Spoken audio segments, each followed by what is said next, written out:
بسم الله الرحمن الرحيم. waxaan ku eegaynaa session-keenan maanta sida loo galayo ama loo eegayo website-kii la install gareeyay ama aynu diyaarinay iyo sida loo galayo qaybta laga maamulayo website-ka iyo qaybta aynu ka maamulayno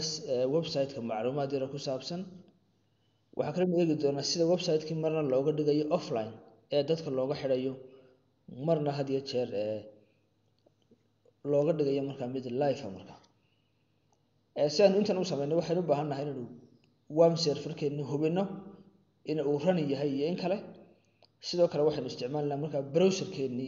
si aan u jeegareyno site-ka aynu sameeynay si aan u jeegareyno sida caadiga ahayd waxaynu gelaynaa markaa local host-keeni baynu geli doonaa inagoo markaa isticmaalayna address barkii tagayna ku qorayna markaa local host. haddaan local host kaliya idhaahdo waxay noo soo baxaya macluumaadkii web server-ka. marka haddii aad doonayso local host intaad gashay inaad website-kaaga gasho halkaa your projects-ka ayaad kusii dhufan kartaa ayaad ka eegi kartaa. halkaa waxaa ka cad website-yo badan baad ku samayn kartaa joomlahaaga adigoo folder-keenii www-ga un dhex dhigaya markaa folder cusub oo website-ka aad samaynaysa leh. si haddaba website-kii aad samaysay loo galo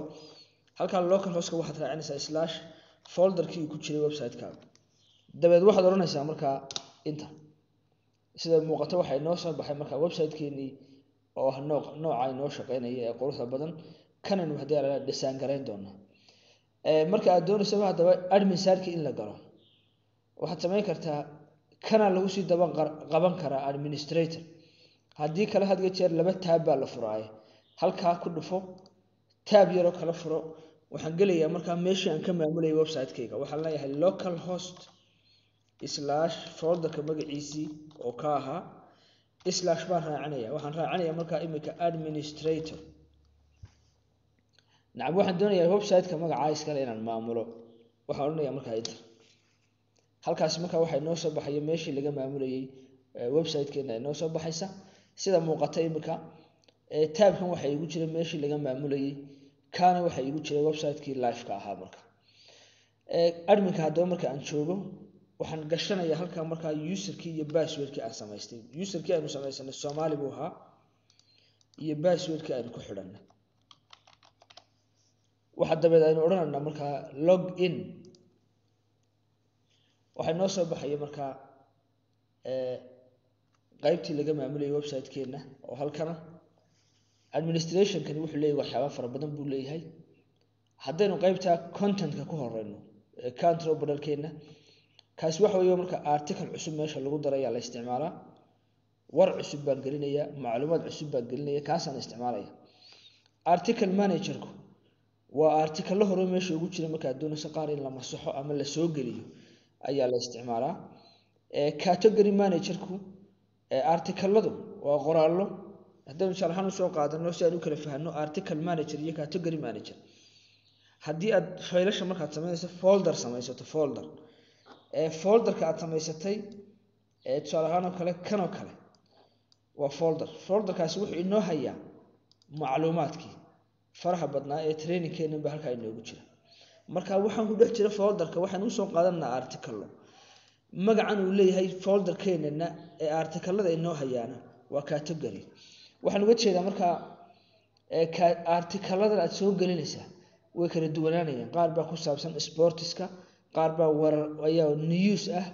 qaar baa baa laga yaabaa inay yihiin macluumaad kale oo videos la daawanayo. marka article kasta wuxuu yeelanayaa category uu si hoos tago markaa category-da markaa halkaas laga sameeyaa.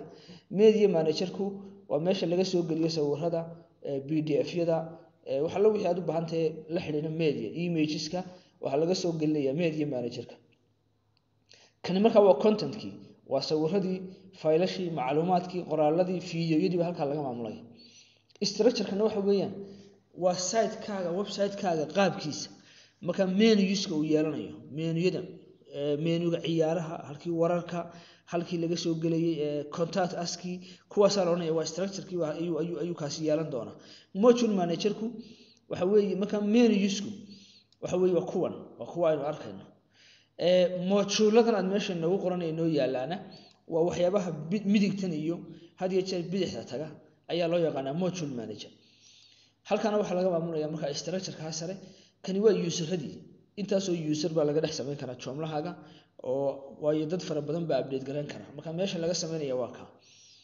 global configuration iyagana waxa ku jira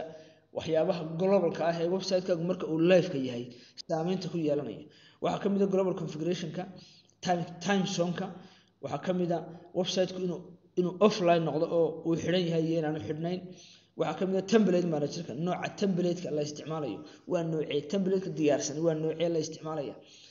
language manager-ki meesha luqadda iyo waxa laga maamulayay extension-ka waxa ku jira oo meelaha laga shubayo templates-ka cusub extensionada cusub module-ada cusub waxa meelaha sawirada hayse waxyaabahaas oo meesha laga shubayo waa ka waxa la isticmaali doonaa extensions-ka maintenance-ka waxa la isticmaalaya had iyo jeer marka aad doonayso joomlahaaga in la update gareeyo halkana waxaad kala socon doontaa article-ada ama qoraalada meesha aad geliso kuwa popular-ka ah ee had iyo jeer aad loo booqday waxyaabaha aynu halka ka sheegnay oo dhani oo waxyaabaha halka dusha inoogu jira user-radii adiga arkay waa users menus-ki oo kuwa halka inoogu jira content-ki oo article-ladii iyo category-yadii halkaas inoogu jiraan waxaynaan sheegin in components-ku had iyo jeer waa software ama application yar oo la sameeyay waxa kamid ah kuwa sawirada ku haynaya waxa kamid ah kuwa codka iyo waxa had iyo jeer play garanaya way fara badan yihiin extensions-ku waa meesha had iyo jeer wixii software lagaga shubayo wixii extension cusub lagaga shubayo joomlahaagii sida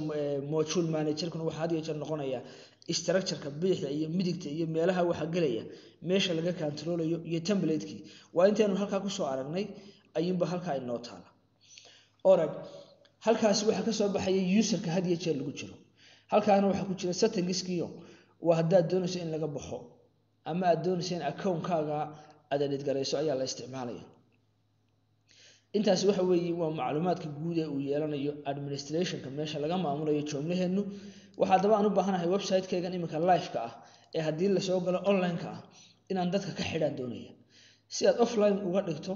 waxa la galaa had iyo jeer configuration-ka global configuration haddii halkan ka weydo dee system-kaas laga helaya global configuration haddii halkan yaalana global configuration-ka ku dhufo